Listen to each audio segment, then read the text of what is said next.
Hey guys, thanks for coming back for part 4 of the GameWired GamePro review of GamePro September 1999 issue. We continue with the Dreamcast special feature in this GamePro magazine. Uh, Let's do launch, also on Launchpad. So basically, they go over some other launch titles that might be coming out. Um, you can take a look there. Here's some games that they mention after launch. Um, Interesting to see there. Games in theory to the right. MDK2 released NHL 2000, which was ended up being NHL 2K. Let's see here. Seaman Forbidden Pet. It was just ended up calling Seaman. That was like a kind of like something.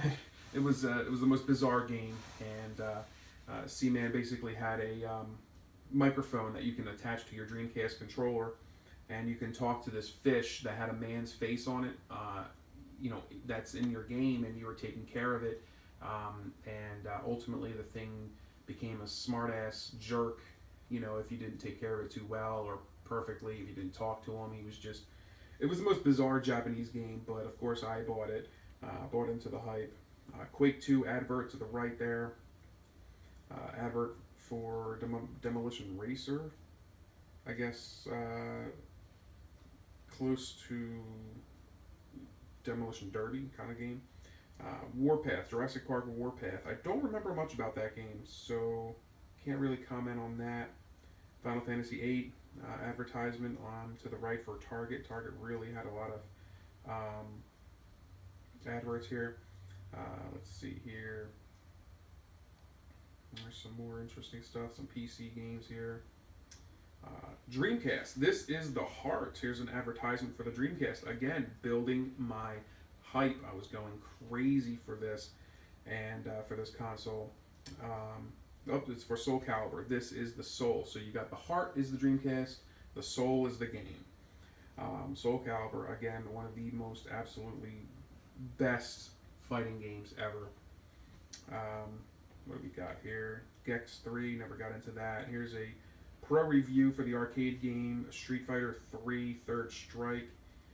As you can see here in the top here, it didn't perform very well in the arcades in the sound department. Fun Factor got a 3. So it didn't do very well. Dino Crisis advert, San Francisco Rush arcade preview. Here's Madden 2000 advertisement. Barry Sanders on the front cover there, or at least in the advertisement. And yeah, I mean, this was, I believe, one of the first polygon 3D graphics for Madden. So that was very interesting, very exciting to see. Let's see here. Sneak previews. Resident Evil 3 Nemesis, that was coming out. That was exciting. If you're a Resident Evil fan, you were freaking out for that game. Medal of Honor, World War II shooter. First person shooters really still haven't taken off on console yet. Really just haven't done it. As to the point where they're, pretty much extremely popular now. Like, it's first person shooters when it comes to action adventure games.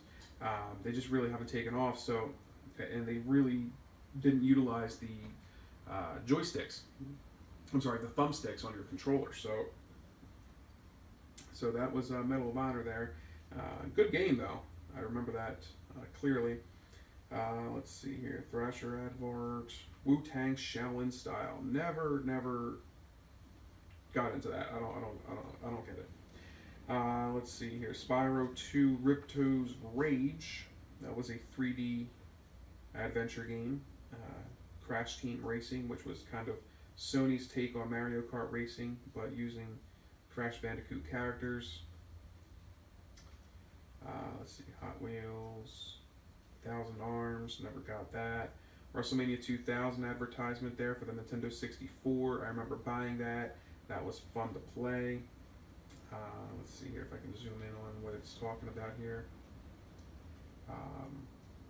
Yeah, it looks like it was the THQ, the people who had a massive success, had massive success with the WCW license. So there are games that they made for the Nintendo 64 for WCW, like NW or WCW versus the World, games like that really took off.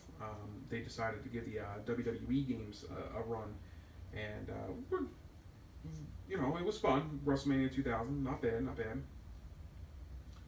Wipeout 3, Jetmoto 3. Jetmoto was kind of like Sony's answer to Wave Race. Wave Race was really, really popular, and Jetmoto came out shortly or around when Wave Race came out, and it was fun to play. I don't recall getting into the third one though. Driver, hugely popular game. Resident Evil 2 for the Nintendo 64 advertisement. Not advertisement, preview. Shadow Man, WCW Mayhem for the PlayStation and Nintendo 64. I may have played it. I don't remember, much about it, so it really wasn't that great of a game. Gauntlet Legends advertisement. Star Ocean, a lot of RPGs, especially in the late 90s after Final Fantasy VII. RPGs were huge. Let's see, Vigilante 8 Second Offense, that's the second game in that series that came out for the 64, PlayStation, and Dreamcast. Kind of Twisted Metal game. It's just like Twisted Metal, essentially. So it was a clone of that. NFL Blitz, another Target advertisement there. NFL Blitz was fun, just an arcadey take on. It was like an NBA Jam for football. Winback, bottom left there, Covert Options, or Operations, rather, for the Nintendo 64 was, to me, Metal Gear type game. It was a Metal Gear type game, and Metal Gear was it was for the PlayStation, so you didn't really have anything like that for the Nintendo 64. So when Winback was announced, I was looking forward to that, and I ultimately did buy it, and was no good at it, of course. But that was like a stealth kind of game, stealth operations. Let's see here, what else do we got? Road Rash 64, Too Human. Too Human, I believe, ended up being a Microsoft game that I believe failed miserably. This may have been the early workings of that game. I'm not entirely sure. I have to research that. But Road Rash 64, Hot Wheels, Sled Storm, Demolition Racer, which we saw an advert earlier, Nuclear Strike, StarCraft. Here's a StarCraft for the Nintendo 64. I'm not entirely sure if that ever released. If it did, I apologize, I don't remember if it did or not. Fatal Fury. Let's see, nothing I really remember there. Rayman 2, Pac-Man World. Let's see, Chess Master. NCAA Game Breaker. So it was like a football game. There's a advert for Power Stone, just an absolute blast to play for the Sega Dreamcast. So definitely don't pass on that if you ever do get a chance to play that. Here's a review for the PlayStation Star Wars Episode 1, The Phantom Menace. Usually games that are based on movies are terrible. And this actually didn't get that bad of ratings. Graphics, let's read.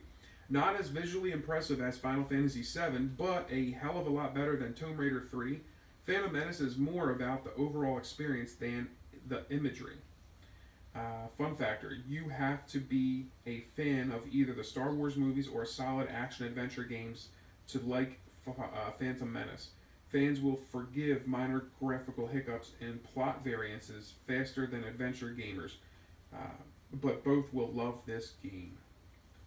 So that got really good reviews, oddly enough, because like I said, that just never happens for movies that are based on, or games that are based on movies. Soul of the Samurai. I had a friend who absolutely loved that game. I never really got into it. As you can see, it got a 5 out of 5 for fun factor, so that was really good. Another Target advert. Here's a driver review. A lot of people did like Driver. Fun factor 4.5, graphics a 4. This was like the first 3D game, before in the likes of a Grand Theft Auto. So this came out before Grand Theft Auto 3, and I don't think you could walk around the city, but you can drive around, which was really cool, and there was really neat damage to your car. Let's see here. BigE.com. I imagine they're no longer in business. Looks like they're trying to tell you, hey, the Dreamcast is in stock and online. They spelled online with two words instead of one. So I guess the internet was still new, kind of, for everybody. So Ready to Rumble advertisement, Sled Storm, PlayStation review. On the upper right there, you can see it fared pretty well, not too bad. 4.0 out of 5 for the fun factor. Let's see here, what do we got? Star Wars advert. Ace Combat 3, never got into that, but you can see the review scores there. Tiny Tank in the bottom left.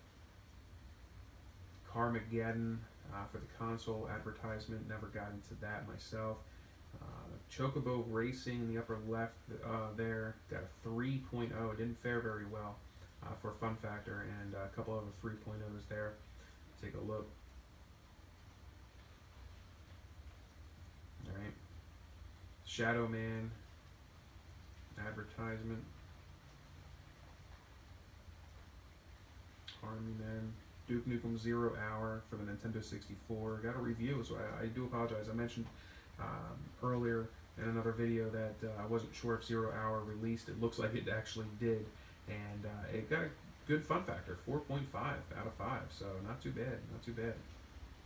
Alright guys, tune in for, I'm going to stop this video here, tune in for episode 5 of this review of GameWired GamePro September 1999. Tune back in.